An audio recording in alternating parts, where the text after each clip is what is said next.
হয়েছে বা এরকম একটা অবস্থা। কারণ বার্ধক্যজনিত কারণে অনেকে নেতৃত্ব ছেড়ে দেয়, ঠিক আছে না? তো এখন আগামী দিনের ভবিষ্যৎ নেতৃত্ব কিন্তু আপনাদেরকেই দিতে হবে। আপনারা হয়তো ওয়ার্ড মেম্বার হবেন, আপনারা হয়তো আপনাদের যেটা সমাজের একজন যা ইয়ে থাকে আর কি, যেটাকে বলা হয় কি মণ্ডল বা এরকম ধরনের কিছু বলে না, যে ওই এলাকার মাতব্বর বলে, মণ্ডল বলে, যার যে বলে আর কি, যে এলাকায় যে ভাষা চলে, হ্যাঁ যে সমাজের যে ভাষা চলে। এই যে ওইটা দিতে গেলে কিন্তু আপনাদের এই ধরনের কিছু কথা বলারও ইয়া থাকতে হবে, হ্যাঁ অবশ্যই, বুঝছেন না? অভিজ্ঞতা থাকতে হবে, অবশ্যই। ঠিক আছে না?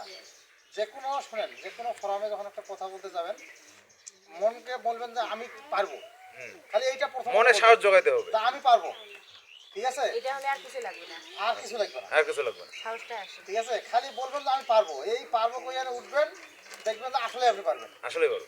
কথাটা বুঝছেন?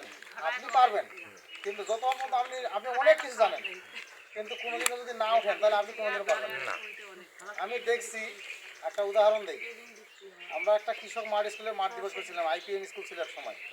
এটা হলো আপনার এই যে হাবলুহার আছে না, হাবলুহার আছে না, হাবলুহার থেকে যে একটা পাকা রাস্তা উত্তর পাশে হয়ে গেছে, হ্যাঁ। বাজারটার সাথেই একটা প্রাইমারি স্কুল, হ্যাঁ, আর একটা আপনার হিন্দু করা আছে, একদম কাছে এখানে একটা হিন্দু করা আছে।